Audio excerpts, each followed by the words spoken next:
Digital 410 Media proudly presents the What's the Scuttlebutt podcast with your hosts, Don Abernathy, Jeff Copsetta, and Dennis Blocker. Welcome, everybody, to another episode of the What's the Scuttlebutt podcast, your favorite World War II based podcast. Joining us tonight is Jeff is back. Jeff, how you doing? That mustache is coming on strong, sir. It's looking good. I think you said last week you accidentally clipped it just a smidge and you had to trim it back a little bit.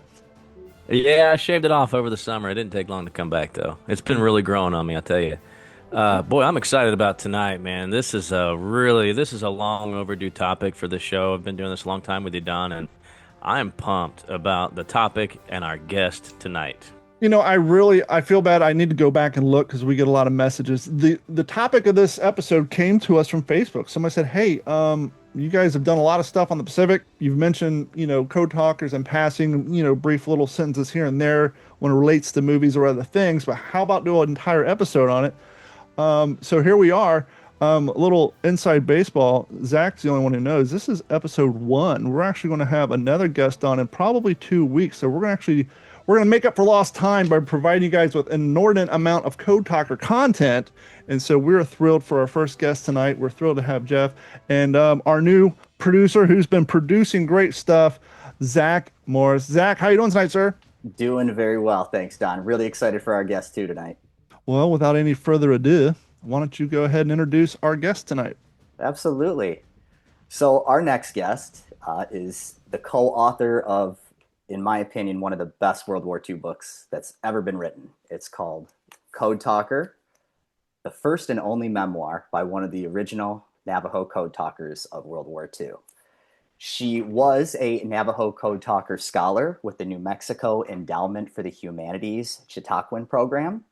She tours the state giving presentations on the topic, and as of 2011, when Code Talker was published, she had conducted over 80 hours of interviews with Chester Nez and his son Michael Nez. So it is my great pleasure in introducing Judith Avila.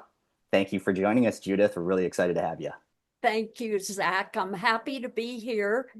Can I offer a correction at this point? Please do.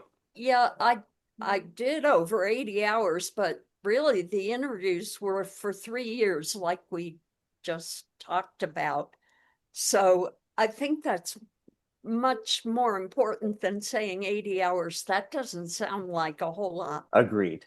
So, For most people who don't do interviews, that is a ton of hours put in over a course of time. So very impressive. thanks. That was the only group of interviews I've ever done. There's so many questions that I hope we're able to get to about the whole story of the Navajo Code Talkers, Chester Nez.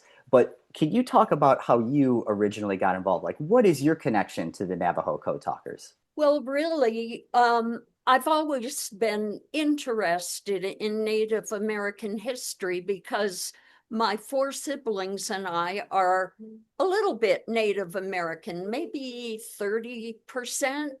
Now, I feel almost like a fraud claiming Native American heritage because I did not grow up on the reservation. I don't know how a Native American deals with everyday problems like no electricity, no water, no internet. But I was always interested. And when I watched cowboys and Indian shows, I always rooted for the Indians. They never won. Sadly not. But when I moved out to New Mexico, I grew up in New York and New Hampshire. When I moved out to New Mexico, I had this wealth of people surrounding me who knew about Native Americans and who were Native Americans. We have a great Native American presence here. And I belonged to a big writers group because I was just starting out writing. And someone in the group met Chester and sent out a blanket email. I met this fascinating guy. He was a World War II code talker. Do you want to meet him and maybe write about him?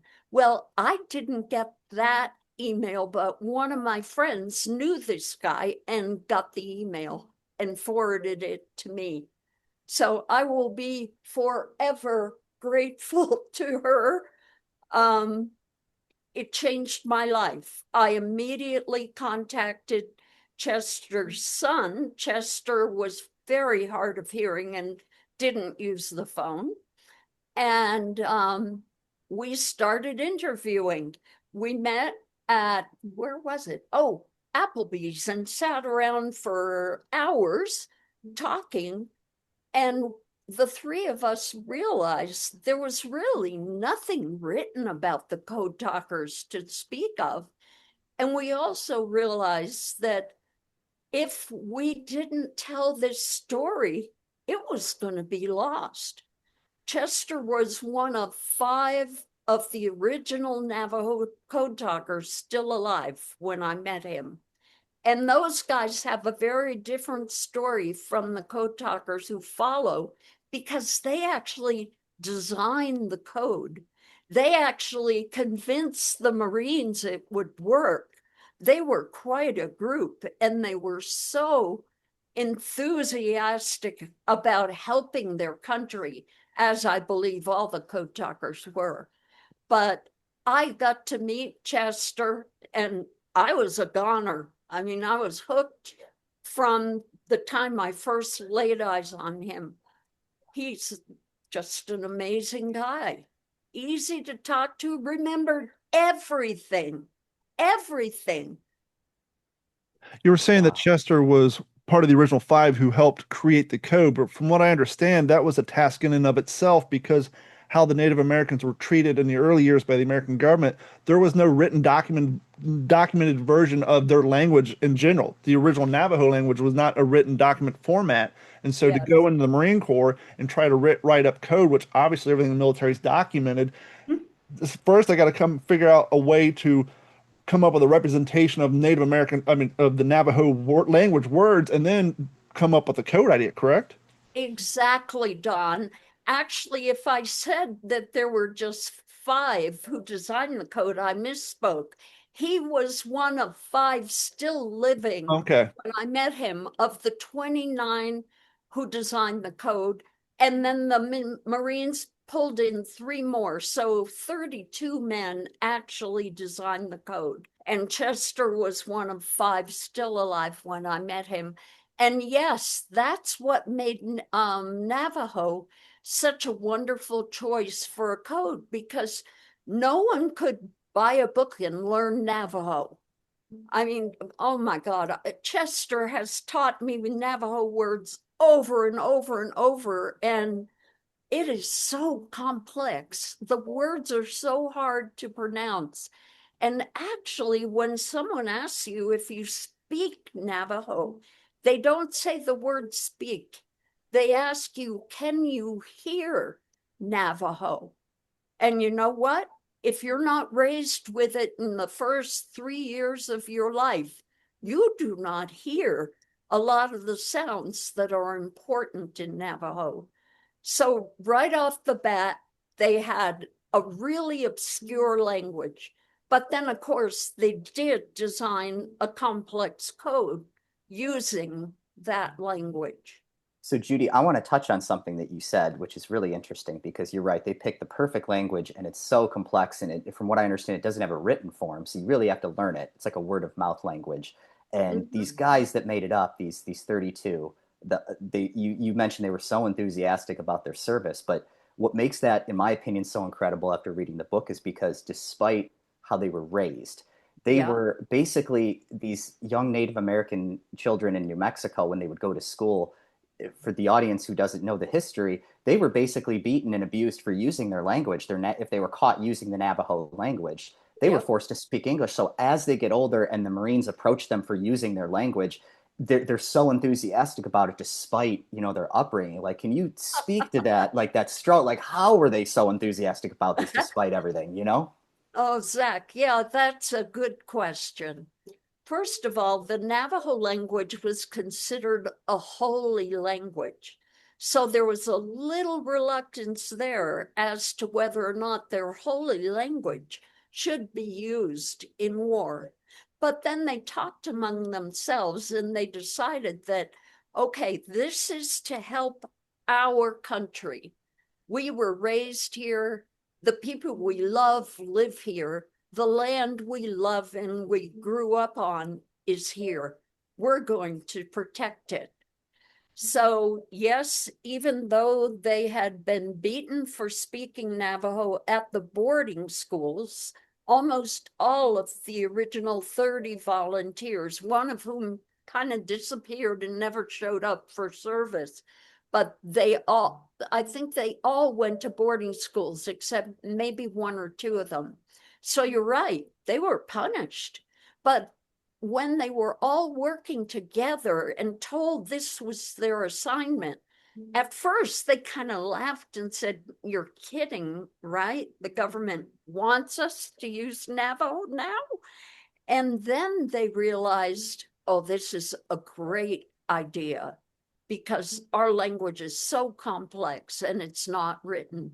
It is written today, but back then it was not.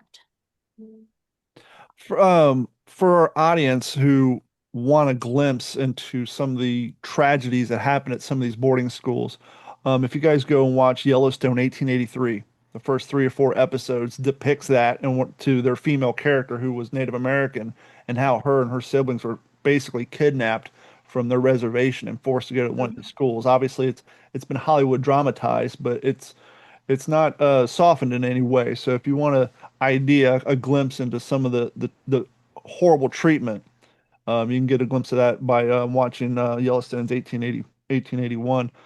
From what I understand too, a lot of these gentlemen, they came to terms with, well, I'm not fighting for the country, I'm fighting for my land. Because my land sits within the borders of this country, and if anything happens to the borders of this country, it's going to happen to our land. And we've already lost our lands once, so we're going to fight for what lands we have left. And let's be honest too. I mean, here's a culture that takes great pride in their warrior class, right? And now they have a reason to fight for their land and to fight for their families. Good point. And the warriors were both men and women. Although when the Marines recruited the men, they were recruiting the men, not women. Sure. Yeah. And I also want to kind of touch a little bit on that too, because it's I think something that's even more, even fighting for their land. It's almost like the way that I understood it in the book too. It's almost like more than that. It's you're fighting for your way of life also. Like this is our way. And as going through it, something that Chester would repeatedly kind of touch on is referring to it as the right way, the way. The way of life. And it almost kind of reminds me, like, don't mean to sound silly, but in a way it reminds me of that way of the warrior that you see in that Star Wars show, The Mandalorian, where this is the way, like this is the right way. It's a set of principles. It's like a code of integrity, but it's your way of life, how you see the world and everyone around you. And one of my favorite quotes from the book was, like other Navajos, I knew that beauty could be found anywhere if you concentrated on living the right way. And exactly. Love that quote. And knowing that, thinking that way has totally changed my approach to life. Every day I look out and I thank the Creator for the beauty I'm looking at. And what a difference that makes in your life. And when every person or every animal you meet, you look at them and think, you're beautiful. Each person has their own beauty. It totally changes the way you interact. I just think Native peoples have a lot to teach us. Yeah, and I was just thinking that, and I think Jeff could probably attest to this because, you know, in his area of Texas, he has some land that he works and is outside quite a bit, and sadly Dennis does too, who's not with us tonight. But one of the things I discovered 12, 13 years ago as a living historian, whenever I'd gotten to events, I would sleep on the ground underneath a tent. And even though you're sleeping on the hard ground, you instantly wake up at 6 o'clock in the morning. But being outside, whether it's at a living history event or now I'm a kayak fisherman, I think our society worldwide could get a great healing if people spent more time outside, just being outside, working outside, just being away from technology, getting out into the heat, the cold, whatever it is. You're right. Absolutely. I find that too. And when I'm writing a story or a book, because I've written 7 novels that I haven't published any of them. I need to do that, but I like to write. I don't like the business end. But when I get Twice stuck, that last I 10%. go hiking. I'm sorry, what? Twice the last 10% of any project that starts. Yeah. And I hike every morning, weekdays, with my neighbor. One day her dogs, the next day my dogs. So that also starts my day out right, because I can focus. I see all the beauty around me. I live in the mountains. My house is at 7,000 feet, which is not it's not low. I think my house is at 4. I'm in Florida. There's a canal right across the street. I'm like 4 feet sea level. Yeah, well, it's a real adjustment for me because I grew up on the East Coast. Yeah. But I love it. And I find the air out here is so crisp and cool and clear. I mean, you just want to plant your heart out here. It's such a great place. I do. Well, first of all, Judy, I just want to say howdy neighbor, because yeah, I think geographically I'm closer to you right now in Texas than the other two guys are. Where in Uh, Texas are you, Jeff? right in the middle, central Texas, Burnett County, Okay. kind of the Lakes and Hills area. Oh, And I okay. will be coming to New Mexico for an event in October. We'll talk about that later on in the show. Neat. Um, But what I'd like to do, just indulge me for a second here, because I'm just thinking from our listeners' perspective. We may have listeners out there that may not be familiar with exactly what the Code Talkers did and their significance in World War II. So could you maybe just give just a brief kind of an overview of what was that they did, and why was it so important to really shed some light on why Chester was so significant, and why your book is so important in the legacy of the Greatest Sure. Generation? Sure, Jeff. That is, you're right, very important. Well, when the Code Talkers finished basic training with the Marines, they learned what their secret assignment was. They knew there was a secret assignment, but they couldn't know it until what it was until everyone passed basic training. And they passed with flying colors because they were all in such great shape from herding sheep and walking. And, you know, they did very well. And all their drill sergeants bragged about them all the time. So they finally passed basic, and they were taken aside into a classroom with bars on the windows. And a Marine stood at the front of the room and said, "Men, I'm going to tell you what your secret assignment is." Well, they all looked at each other and they were all really, really nervous, hoping it wouldn't be something where their death was certain. And he said, "Boys," or maybe he said men, I hope he said men, "we have been having a terrible time in the Pacific. The Japanese are kicking our butts. And are they doing that because they're better fighters than the Marines? The U.S. Marines? No, no way. They are kicking our butts because they intercept every one of our communications. And then they're able to decipher them." He said, "What we need from you guys is a code that not even another Navajo could break. And you're going to use Navajo for that code." And that's exactly what happened. The Navajo Code never, ever got broken. It was the only unbroken spoken code in modern warfare. And it was kept secret after World War II for about 23 years because the Marines thought they'd be using it again. But then after 23 years, when we had computers and generated codes, and they decided it could be let go. And that's when the men were finally allowed to talk about it, and when the public was allowed to learn about it in 1968. So The code they designed changed the course of the war. Because when you're fighting on islands, which the Marines were in the Pacific War, that's where all the code talkers fought, you have to be able to communicate. It's not like you can run next door and talk to the guys over there. You can't. You have to be able to communicate. And boy, those code talkers took it seriously. And after the original code designed by the first 32 men, 400 more were brought in to train and learn the code.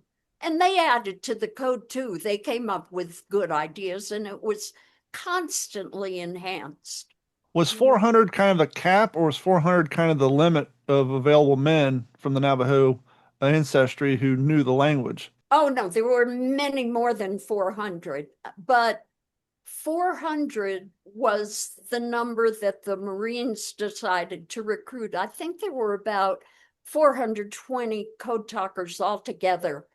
And I do believe, although this isn't really verified, toward the end of the war, there were a couple of code talkers who were trained, but then ended up not getting to really do much in the war because the war was winding down.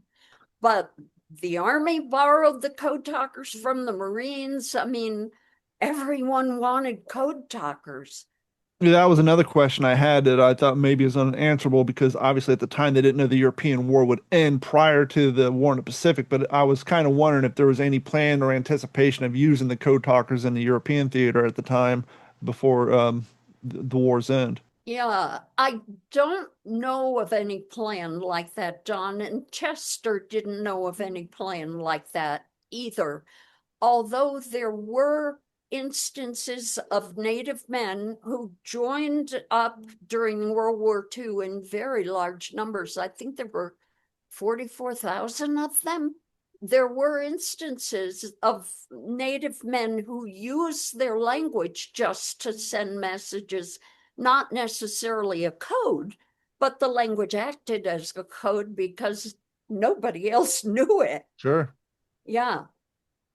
But So the Navajo Code Talkers were organized, developed. I mean, that was a real project and the only project in the war of that type. one of the things that our audience might not understand about this code is how did they do it? Well, what they would do is, from what I understood in the book, the basics of it was they would make first step was making kind of like a phonetic alphabet where A is in Yes. apple, B is in boy, C is in Charlie. They would come up with Navajo words that were, A for apple, for example, apple in Navajo. And then they would do it all along the lines. And they were so brilliant the way they did it. They would even pick words like J as in jackass, things like that. So it was almost like double encrypted, where only they knew and only they, were able to apply things that where it was like, it's not A in Navajo, it's A in English, but we're using a Navajo word. So it was very, very advanced. Yes. And what made it so advanced and so incredible, is you did touch on this in your book too, in the Peleliu chapter, is it was a unbreakable code that even other Navajos could not break. There was evidence that Not even Navajos close. that were captured or that overheard radio and they didn't understand what they were hearing. Even though you're right, they could hear Navajo, they didn't know what they were hearing. So that was just so brilliant the way that they did that. Yeah, they knew the words they were hearing, but they didn't make any sense. I mean, the way they were strung together made no sense at all. And they also used Navajo words for things they'd have to say a lot, like fighter plane. That became hummingbird, so they wouldn't have to spell it out. And it was always an animal or a thing that made sense. And anyone who's ever had a hummingbird feeder, holy mackerel, a pissed off hummingbird is a good little fighter plane. So everything they used made sense. Yeah, I think looking back now, I've looked at some of the code because I covered this in my dual credit U.S. history classes and the significance of them just very briefly. And if I remember some of the other ones, there was an owl was like a reconnaissance or a spotter aircraft. The large eyes. The Navajo word for turtle was a tank because of course there was no word for tank, right? So yeah, just absolutely clever. And I've been smiling the whole time you were talking because it's just yet another example of how this entire country, from coast to coast, came together to defeat two superpowers simultaneously in such a short amount of time. It really, truly, another example and another reminder that it just simply took everybody to win this war. You're right, Jeff. You're right. And Don knows because he's read the book. The entire code is in the back of the book with a couple corrections Chester made because he remembered it all. And he said, oh, God, the Navy got that wrong when they released that. Navy was in charge of it because Marines are Navy. So we fixed him. He was such a kick. I was laughing all the time. And another example of the way the country came together and it became a personal thing for Chester. Anytime someone asked him about his life, he'd say, my life was 100%. And he said to me several times, if I hadn't been a code talker, if I hadn't done my duty for my country, my life maybe would have been 40, 50%, but I did my duty. I did what my country needed, and my life was 100%. You know, a lot of times during these interviews, thoughts come in our minds that we don't previously think about because we don't have someone there to pull them out of our heads. We've all heard the stories of World War II about the small town boy who never left his town in Pennsylvania, or the small town boy never left his town in Iowa. Here you have Native Americans who maybe a lot of them never really left the reservation, and their reservations were a stark contrast to even the smallest town in Iowa, right? And now here they're going to the big cities to ship out in California, going to boot camp and everything. You want to talk about culture shock, literally and physically, to go Yes. from being a sheep farmer, because from what I understand, due to the type of soil and geographic makeup of New Mexico, that was basically their core crop, if you will, was sheep herding and just migrating, which is why they were able to do so well in boot camp, as you alluded to earlier, is just because these guys walked for miles a day, finding places for their sheep to herd. But you want to talk about culture shock to go from a reservation to anywhere outside. That's I a know. huge And change. you hit that nail on the head. They were amazed in San Diego when they went for training. Everything was light, even at night. I mean, they just couldn't quite fathom everything they were seeing. It was a whole new life. Just everything. Yeah, it was impressive, and it gave them a whole new perspective. And it also, they did so well as code talkers, and they were so well respected by their fellow Marines. They all had each other's back.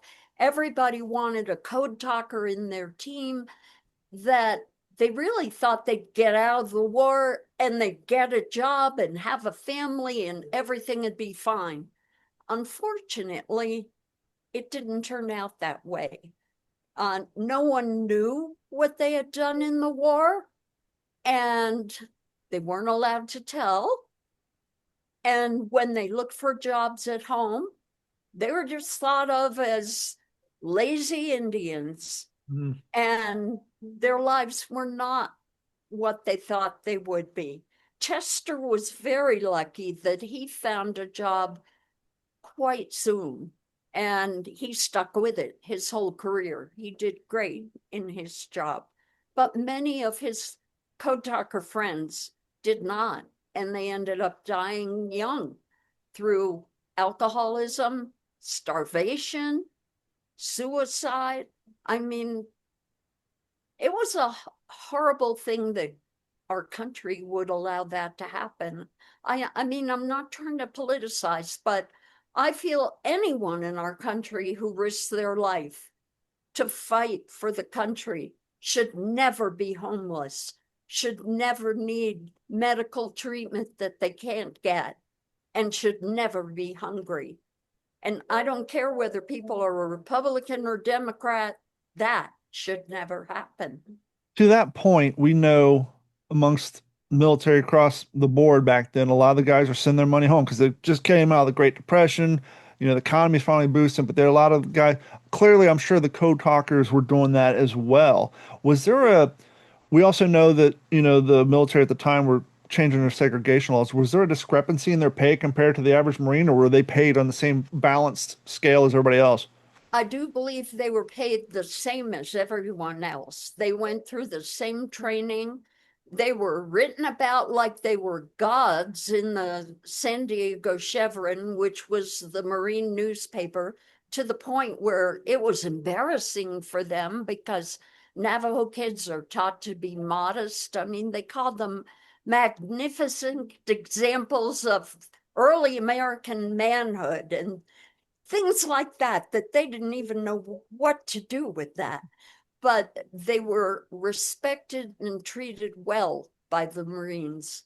And Chester always gave the Marines credit for that. He said nobody was prejudiced against us.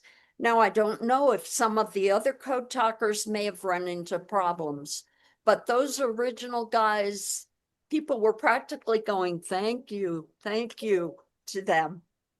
I'm Wow. looking at a number here that I'm happy about, but I'm also kind of surprised. So as you were saying earlier, there's 400, 420 kind of served in the war. Now, I don't mean as only, but I'm seeing only 13 killed in action. That is Yes. a tremendously low number, you would It think, was. compared to The how much Marines Eloise, watched them. Tarawa. They had bodyguards, and Chester said to me, you know, I had Marine buddies. They went everywhere with me. Even if I had to take a leak, they were there. And he said, at first, I thought they were just buddies. But after a couple years of this constant watching me, I realized that they were protecting me. And of course, in that Nicolas Cage movie, Wind Talkers, I was going to they ask you about talked that. about how the Marines told the Code Talker bodyguards that they should shoot the Code Talker if the Code Talker was going to be taken by the Japanese because the code was too crucial. And then in the movie, one of the Code Talkers did get shot by Nicolas Cage, I think. Anyway, that never really happened. That was Hollywood. Hollywood, I had a But feeling, but Yeah. I wanted to bring that up for clarity's sake. yeah, but Chester does believe that the Marines may have told the bodyguards for the Code Talker, other Marines, that they should shoot them if they were going to be captured. And he said a lot of guys were really angry about that after we got out of service. And he said the Marines would neither confirm nor deny it. So I figured they'd deny it if it wasn't true. If they don't say anything, it probably was. But he said, you know, I've thought about it a lot and it doesn't make me mad. And I said, well, why not? And he said, you know, I'd rather be shot by one of my buddies than tortured to death by the Japanese. He said it made sense. Yeah, you did touch on that in the book, Mhm. Judy. I remember you did say that, like, even though they may have been given those instructions, to the best of your knowledge, nobody ever actually did get shot by their own, No. by another Marine. Never happened, thank goodness. You said something I just want to go back to just real quick. You used the word magnificent to describe what these guys did. And if anything, I agree with you because the Navajos in World War II and what they did, their contribution, it kind of just is a perfect example of why, yes, especially in this country, diversity is what makes us so great because of all these languages we could bring to the table when we really need them. Unencrypted languages, like it's so brilliant what they did. But you also mentioned how risky that was because back then in World War II, for our audience who don't know, one of the things that made these code talkers' jobs so risky was because the way the Japanese could triangulate radio signals. So if, let's say, a Navajo code talker was using the radio to call something in using Navajo, they'd immediately after sending the transmission have to get up and move because the Japanese could triangulate. So the clock is ticking as soon as they sent one of those Navajo messages because they would leave and then that position would be bombarded with artillery. So it was just, time was of the essence and it was so risky what they were doing. You read that very carefully, Zach. You're right. Exactly. They'd move. right after the transmission is over. And oftentimes they'd see the artillery hit the spot where they just ran from. And that in and of itself is amazing to think that 80-ish, 81 years ago, that the Japanese technology on triangulating a signal coming off of a walkie-talkie was that good that they would actually pinpoint down to where the stone was where these gentlemen were sitting and hit it with a mortar or artillery piece. Exactly. And the Japanese were very technically adept. They were a smart enemy.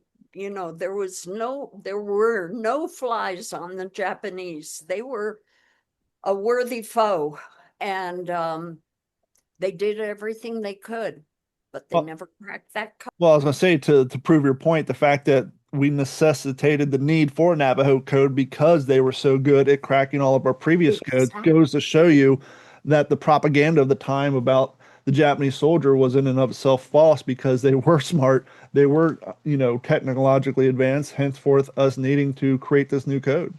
Exactly. You guys got it.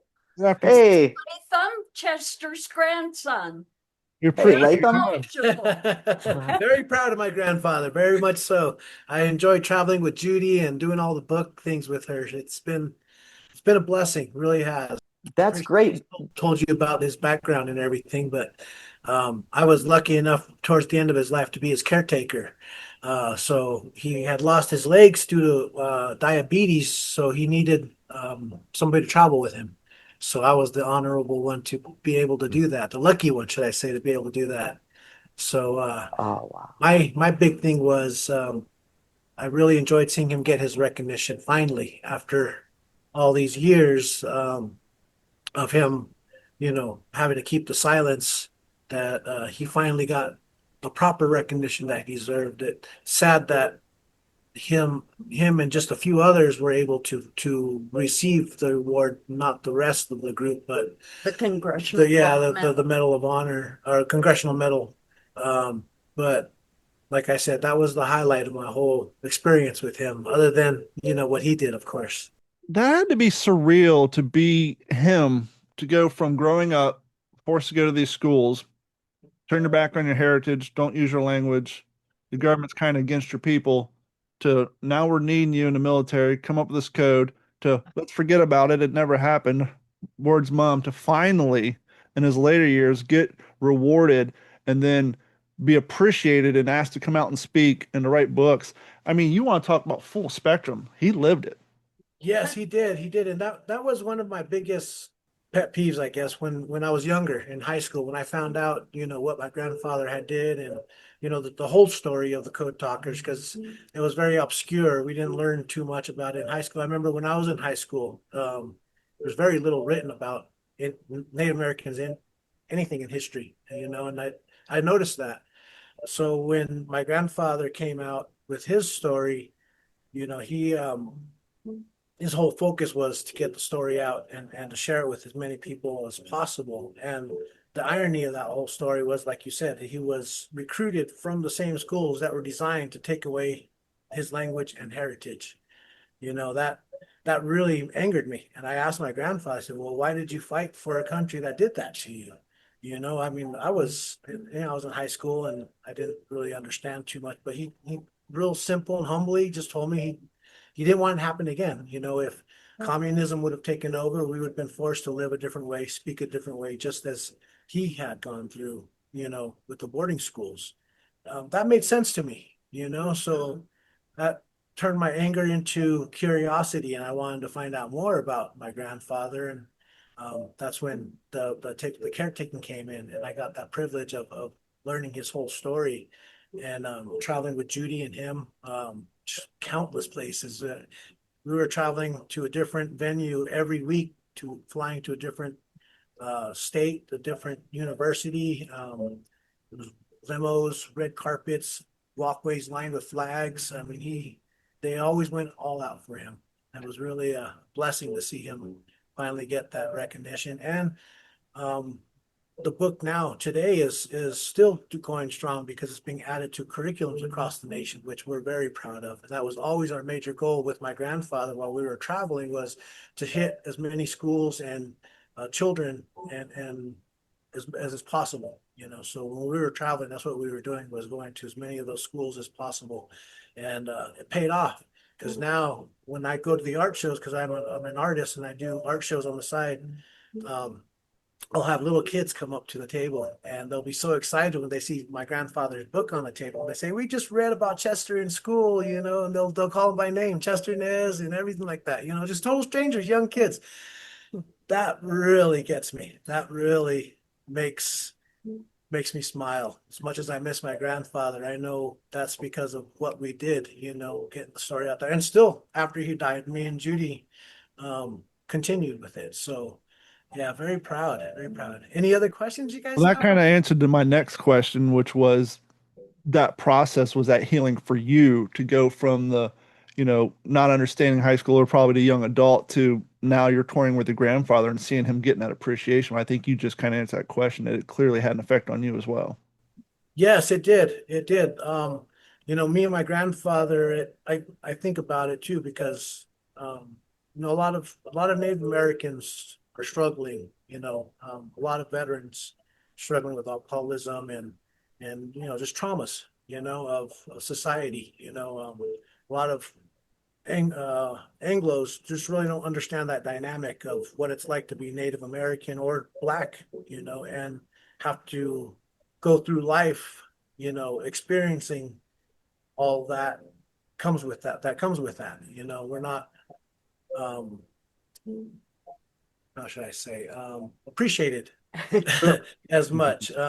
So that was always hard for me growing up. And what my grandfather did for me though was he turned that around. He made me realize that we were an important part of this society, and I found out that Native Americans are the highest enlisted per capita per ethnic groups. We're the highest enlisted.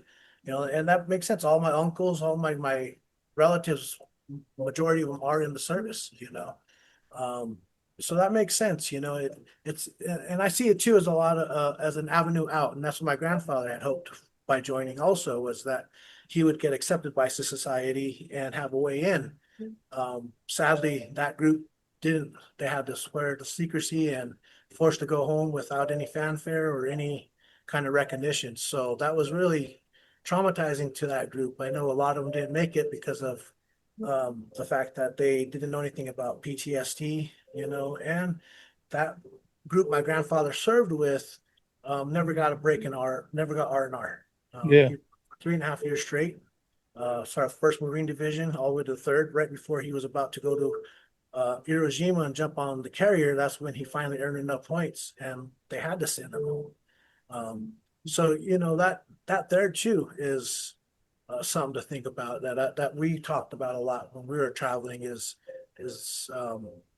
how they were treated after the fact, what they did, and that was sad. The reality of how we treat our veterans today is still the same, in the same manner. They're not getting, a lot of my relatives are struggling with the PTSD and they can't get proper help from the VA hospitals here.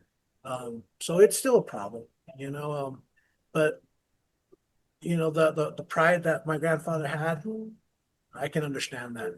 He fought for something that he believed in, and I'm all for that. I love America. I don't love politics. I hate that side of it, and I hate when people turn against each other when we should be helping each other. Amen. That's really sad, and I'm glad my grandfather's not here to see what's going on today. But yeah, I'm very, very proud of him. The whole family is. I think a lot of us, regardless of our genetic backgrounds, can say the same thing about our grandparents. We're glad they're not here to see what's going on today. Jake, Yeah, question? yeah, it's Oh crazy. yeah. It really is. I'm having a hard time with it myself. Really, I have to turn off the TV sometimes and just. Uh. Yeah. But Oh yeah. so Well, yeah, I don't exactly have a question, but maybe something that might make you smile. I'm a history teacher here in Texas, and One of the things I do during World War II week is I try to bring in, I'm of course a living historian and I have a traveling display of artifacts I have. So I'll bring a few tables worth of artifacts, set them up in the classroom to try to talk a little bit about rationing in World War II and women's service in World War II and the Rosie the Riveters. And of course, I do a segment about the Code Talkers, and I'll have students at the end of the presentation will dress up in different things. And there's always a student that wants to be a Code Talker. So he's got a Marine Corps helmet and the Yeah, dungaree top and a World War II handy talkie. that is cool. Yeah, so um, I want to ask you this though, and I wanted to ask Judy too. I hope she's standing right there. Yeah, she is. I am. She's right here. I'm right So, here. and this is actually a question that I just was asked a few days ago. I was set up with my display at a youth church camp. It was a military themed summer camp, and I was going through all the things in my traveling display. And the one guy said, "Geez," he said, "I just didn't really know so much about this." And he said, it's so important. World War II is so important in our history. And I said, absolutely. It's probably one of the most important events in the entire history of the human race. And it goes beyond the country. It's a global event. And he said, well, what is your advice going forward? How do we remember all of this? How do we teach, the young people about it so it's not forgotten? And of course, myself, I shamelessly handed him a business card. And I said, well, first you can start by listening to What's the Scuttlebutt podcast. Perfect. Perfect. But so I'm asking both of you, obviously having such, an intimate connection with such an important piece of that history. What do we do? How do we continue this legacy with what your grandfather did and what so many others did? Because and I may not have even mentioned this to Judy, as a combat veteran myself, I know Chester, I'm sure, felt the same way. It's never about what you did. It's always about the guys that we lost doing it, right? It was the cosmic coin toss. I had just as great a chance as getting killed as the guys that were killed over there. And I live with that every day, just like your grandfather did. So it's never about the individual. It's the duty of that individual coming home to make sure the others are not forgotten.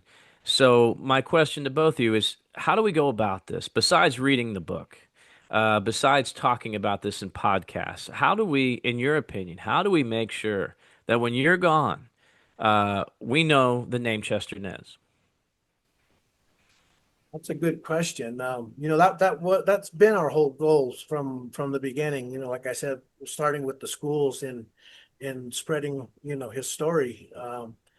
Because it does embody all of that. Of what's going on today. Even so much of the politics about brown people and they're all criminals and they're worthless and we're better off without them is the same thing they did with the Native Americans. As far as the yellow journalism that went on back then, calling us savages, heathens, and we were bloodthirsty, and that was completely false. You never drank Just any exactly blood. what they're doing to the Mexicans now, and it's just an old tactic, like they say, history repeats itself. And that's what I see, and as far as combating that's a tough question because it starts with education. I mean, like I said, that's why I'm so proud now that the schools are adding this book to their curriculum, because it does give a chance for like teachers like you. That's our biggest responses I get from a lot of people, is that there are teachers out there that incorporate the book in their curriculum. And Judy's always doing interviews with students, and I get involved too with that also, but she's always the one that gets contacted. But that, I think that's the main thing, is just getting that information out there to the younger generation that doesn't know anything about it. Well, that being said, let me ask Judy a question. Judy, have you considered maybe taking some of the context of your book and putting it in a format that may be more palatable for a younger audience, such as, a fourth or fifth grade or, a sixth grade audience? Well, actually, I know that many 9-year-olds up have read the book. I have I met one lady not too long ago. She said, my son is 9. He's read it 3 times already. But we have thought about doing a graphic presentation of the book. And Latham's a good artist, and I've done some work on thinking about how we could put it together. And our publisher, Penguin, is quite open to the idea. But our lives are so busy right now, we haven't gotten too far with it. Once again, this is another one of those questions that just came to me, but on that bookshelf behind me, my daughter, when she was in elementary school or middle school, I found a small book on the 555th Parachute Infantry Team, which was the first all-black parachute infantry team. Mhm. It's a small book, but it's all the combat, all the adult teenage stuff's taken out of it. It's more of here's what they are, here's what they achieved, but it was written in a format for 4th and 5th graders so that they could start learning this stuff at an early age. Yeah. Comic books. Oh, There you yeah. go. Graphic novels. Midway. Graphic Yeah. novel. Definitely what we want to do is something like that for sure. Yeah. Yeah, because Yeah. you're the artist, she's the author. Put your skills together and Bob's your uncle. I know his grandson being the artist, I think, is a wonderful thing. And thank God for teachers like you, Jeff, because we will never come together as a country without teachers telling us why we should come together. When kids know this story, Chester's story, they're excited about it. They want to be like him. They want to know Latham. They want to know me because I knew him. And these are kids oftentimes who come from families who don't know the story at all. If we can only get the stories of all the groups of people in our country who have helped the country out there, it'll make a huge difference. So thank you, Jeff. Yeah. Watch this. Hey, Latham, earlier we discovered something about you recently, and we were also talking separately about how being outside, returning to nature is healthy. I understand that you just kind of recently learned about some silversmithing and taking silver and getting back to your roots. Have you found that therapeutic, or have you found that working with silver and learning that art is kind of taking your into a direction or something that you didn't anticipate? Yes, that definitely, and I can contribute that back to my grandfather also. It's kind of funny because I was lost for a long time with alcoholism. I started drinking heavily when I was in high school, and I went into the construction field, and it just went out of control from hanging around roughneck most Sure. of my life. But I sobered up when I came home. I sobered up. And that's when my dad had injured his back, and he couldn't take my grandfather on the trips anymore. So that's where I think, the Great Spirit came in, because, I needed to find myself again, and my grandfather needed somebody. So I was able to take over my dad's space and care for my grandfather. And in doing that, I was able to heal myself, get myself, like I said, when you're recovering from alcoholism, you're just a lost soul. You abandon everything. You're everything you are. To drink. So when I came back to my grandfather, he was very key in guiding me back into who I am as far as being Navajo, and then further learning his story and empowering me with pride in that, we did save this country. Our language and our people did do something for this country that needs to be recognized. It needs to be acknowledged. So that's when I came full circle, and I had a purpose again. I was taking care of my grandfather, and I have my pride back, and then my heritage started to come back. I started learning the stories from my grandfather. Then that's when the jewelry started to come back. And I wanted to focus not on the contemporary Native American jewelry. I wanted to do the traditional Navajo style ingot jewelry that my great grandfathers used to do, the traditional way, melting down coins or real or pure silver down to ingots, and then taking those ingots and then making your either your plate silver or your bars for bracelets and stuff like that. So it's a lot more work, but yeah, I can call it traditionally handmade Navajo jewelry. And there's just something satisfying about something being there that didn't exist before that you're personally responsible for creating. Yes, I am He's see myself as a good. steward. Yes, a steward of a craft that is dying. There's not very many two-foot casters out there anymore, and that was one of the other reasons why I wanted to go down that avenue is because I wanted to save it. I'm not fluent in my language, but I'm damn good with my hands. So if I can't do it with the language, I'll do it with my skills. Latham, I got a question for you. One last question. First of all, I agree with everything you've been saying. So thank you for saying all of it. Thank you for joining us. Appreciate your Of time. course. But I guess the one last question I have is, I'm assuming he's one of those veterans, Chester, that, never really talked about it, growing up. But when he did talk about it for the book, all these incredible stories were able to pop up. And, it just makes you wonder, what was, when he was alive, what was Chester like? Can you share any your favorite memories with Chester? Yeah, well, the Chester I knew before I knew him as a code talker. He was my babysitter. My earliest memories of him, my parents, they worked split shifts. My dad worked nights, my mom worked days. So, somebody's always home, but somebody's always sleeping. So my grandfather was always there, and he would come in and take care of us kids and make sure we got to school and fed and all that. But my biggest memories was of him just playing with us. He loved cartoons. He would sit there and watch Merry Melodies with us for hours. That was his favorite cartoons was Merry Melodies. He was an artist, and I didn't realize that when I was younger. It wasn't until I was in high school that I started noticing that he had sketchbooks, and I'd stumbled across them. I'm like, well, who did this? And they're like, your grandpa. I'm like, what? Holy cow! So that was his thing, is art, and so, growing up, he was just the best grandfather you could ever have. Never mean, never mad, always humble, always calm. And that's how I remember him as a kid.